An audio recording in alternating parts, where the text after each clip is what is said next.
I got to admit, Will and I are old enemies. No, we're good friends. But I'm going to be rough with you today. You're going to quit your job. So why did your job as a member of the House of Representatives begin to suck? It's not about that it sucks, right? It's funny. Everybody wants me to come out and say this place is terrible.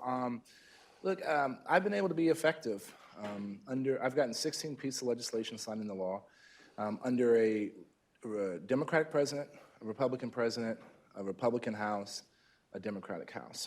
And I believe that these jobs aren't designed for you to be in them forever. I'm 42 years old. Everybody says you're retiring. I'm just getting started.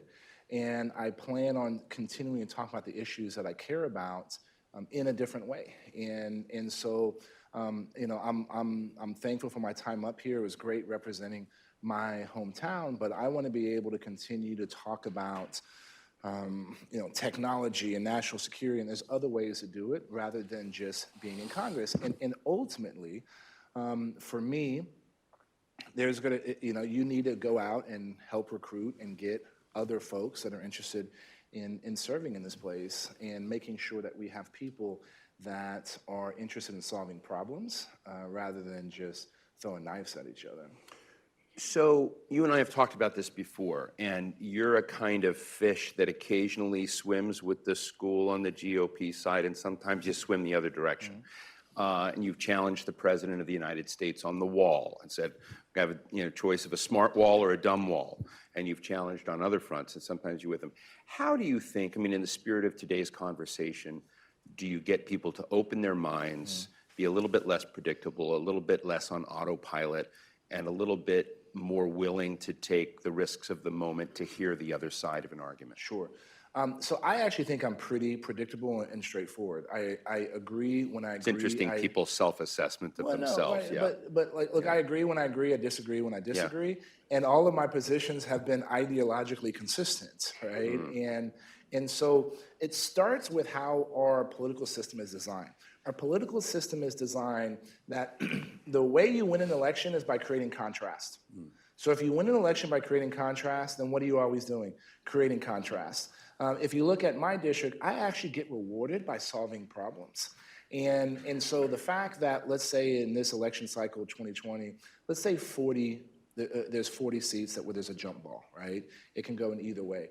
19 years ago, that number was like 75, 80. 10 years before that, that number was well over 100.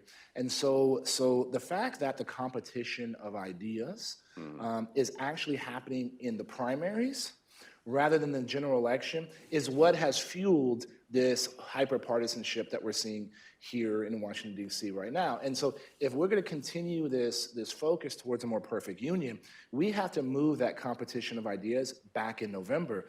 And that's important for all of us to be engaged in that debate, because the only way big things have ever gotten done in this country is when we do them together. And we have some generational defining challenges that we're faced with, and the only way we're going to meet those challenges is if we actually try to solve the problem together. And we need more people that are willing to do that. And, you know, it starts with primaries, whether it's far left or far right. If you're talking only 2% of the population, that is going to change. That is not reflective of the broader district or even the broader country. You know, I'm going to try and ask this question, but I may step in it a little bit. But you are the only member of the House of Representatives in the Republican Party who is black, but you were elected in a district that is 70% Hispanic, and so you were, you know, in a lot of people's minds, you know, you should have been elected in North Carolina, South Carolina, Georgia, somewhere else. How do you get beyond, and what is the burden of identity politics, and how do you get others to sort of look beyond that? Or how do we solve this issue? Because, you know, I keep reminding people who know we are friends, and they talk about you being the, you know, what's going to happen with Black Americans in the GOP in the House. But, you know, I know that you think beyond that. So can you share your thoughts? Well, so the African American population in my district is 4%. Latinos are 70%. When I first got elected, everybody asked me that question: how did a black dude get elected in a Latino district? Right, a black Republican at that. Yeah. And I would say, yo soy un Latino en mi corazón. Right, I'm a Latino in my heart. And guess what? It doesn't matter. Show up. right? I don't care what community you're from. You care about putting food on your table, a roof over your head, and that the people you love being healthy and happy. When you talk about those issues, and whether I'm in Northwest San Antonio, where all the San Antonio Spurs live, or if I'm in the Colonias in outside of El Paso, where some communities don't even have sewage, right? Those same issues are there, and you talk about those. And I always tell a story. There's a place called Eagle Pass in my district, about 85% Latino, 95% Democrat. I showed up to this party, about 700 people, and 212 asked me why I was there, and I was literally the only Republican in the room. And my answer was simple, because I like to drink beer and eat barbecue too, right? And then the second time I showed up, people would shake my hand. Third time I showed up, people would walk by and be like, I'm a Republican, right? And fourth time I showed up, people would actually tell me their problem. Fifth time I showed up, be like, hey, that problem, here's how we sorted it out, right? And so engage in communities that we haven't seen. And the broader, the future of the GOP is if we can't be, I say all the time, if the Republican Party doesn't start looking like America and appealing to all Americans, there won't be a Republican Party in America. And everybody should care about that because of that competition of ideas I was talking about. So how do we make sure that we spend time in communities of color? How do we talk to suburban women with college degrees? And how do we talk to people under the age of 29? And part of the reason to be able to walk away from this place, just like I left the CIA because I thought I could help the intelligence community a different way, I think I could help my country in a different way. And one way of doing that is engaging and talking about these important issues to those three communities I just talked about. When you were in the CIA, you used to worry a lot about the Russians. Are you still worried about the Russians? Yeah, 100%. The Russians are not our allies. They are our adversary. Every president since George W. Bush has tried to reset our relationship with the Russians. The Russians are our adversary, period, in this order. Vladimir Putin is trying to reestablish the territorial integrity of the USSR. He is trying to further pad the pockets of all of his oligarch cronies. And he will now, I think after next year, he will surpass Stalin as the longest head of Russia or the USSR. And they are not a global power, they are a regional thug. And what is happening is we are allowing them to continue to grow because we are leaving vacuums in places throughout the Middle East. And when there is a vacuum, guess what? It will get filled. And the Russians are trying to fill it. And they are continuing, they tried to mess in our 2016 election. Why? To erode trust in our democratic institutions. And so they are, I still worry about Have you had Russia. a chance to share these views with the president? Of course, I've made my comments known. And I will say this, Republicans and Democrats agree 100% that the Russians tried to manipulate our elections in 2016. There's no daylight there. And a lot of times people want to act like there is.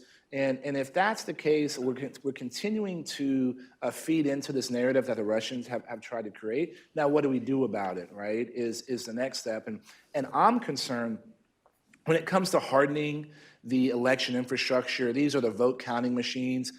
It started with Jay Johnson when he was Secretary of Homeland Security, making election infrastructure critical infrastructure, and that means there's more resources available to them. Secretaries of State around the country understand this threat. So the hardening of that election system so the vote counting machines don't get manipulated, that process is going on. But the harder part is disinformation.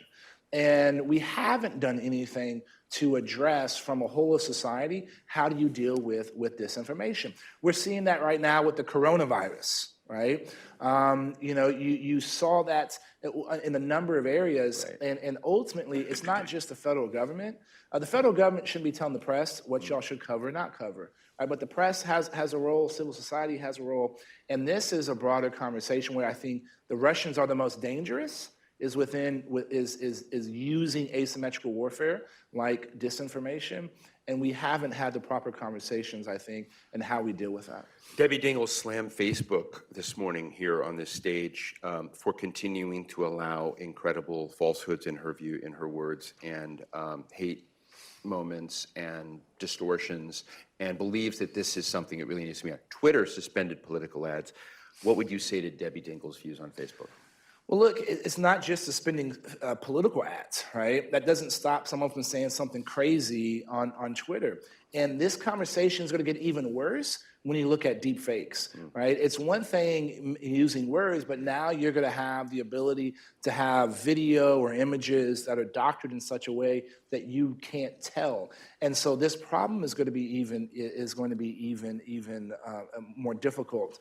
And the rules and regulations that dominate your industry and the media, these are some of the same rules and regulations that should be used for all folks, right? And this is a tough conversation because I think these tools, social media tools, have been used for good. Arab Spring, there was a tsunami in the Caribbean recently. Everybody was able to check in and say you're fine. So this ability to be able to get a message out directly, but that comes with concerns. And I think the how do you deal with that? And part of this is disinformation. What is accurate information? Who should be the arbiter of what is fact or fiction? These are the issues we've been debating. There's a Fourth Amendment because the redcoats, and part of it is protection of papers. Because the redcoats, prior to our revolution, were going door to door to find out people who were writing op-eds, anonymous op-eds in local papers. And they were looking through people's drawers and be like, I want to see a draft to see who was that a-hole that was writing that about, the governor from one place. So this is an issue we have been dealing with for a very long time. And it goes back to what are the principles and theories that we care about, and how do we implement those with new technology? A Will Hurd big idea that was put on the table, not executed yet, was creating a national cyber corps. Sure. You believe you want to draw more young people into, essentially cyber service for the country, et cetera. Do you have any quick thoughts on that? And are there any other big Will Hurd ideas still out there that you wish you had gotten through? Sure. Well, I have 339 days left. I'm not counting, but I have a lot of honeydews. Yeah, I have a lot of honeydews to scratch off. And creating that cyber core or that we need. The problem I was dealing with was to get the security clearances that you need to be effective. Right. It takes too long to do security clearances. I believe we should be able to do a security clearance in 1 week. And we're still working on this topic because this was the biggest sticking point. So this isn't going away. The next issue for me, or an issue I'm working on now, we are in a geopolitical debate and war with China. Period, end of story, right? The Chinese have made it very clear that their goal is to surpass the United States as the sole hegemon in the world. And they're going to do that by becoming world leaders in 10 future technologies. And so they're stealing our intellectual property. They're buying stuff legitimately and then using it for negative gain. We always talk about facial recognition. The Chinese aren't developing facial recognition to make it easier to buy groceries in a grocery store with your face, right? They're using it to continue the human rights abuses against ethnic minorities, the Uyghurs in China. But the way we can deal with this, if a U.S. company or investor can't do something in China, a Chinese investor or company can't do it in the United States of America. If Amazon is not treated like a Chinese company in China, why are we treating Alibaba in the United States like a U.S. company? Right? That is actual true reciprocity. That puts pressure on the capital class in China to change some of their behaviors, because ultimately our two countries can exist. We must exist. Right. Our economies are intertwined in a way that the Russians and the U.S. never have been. And real quickly, Will, I want to hear just quick story here. I mean, the President of the United States has been impeached. You weren't thrilled with that ride. You voted against it.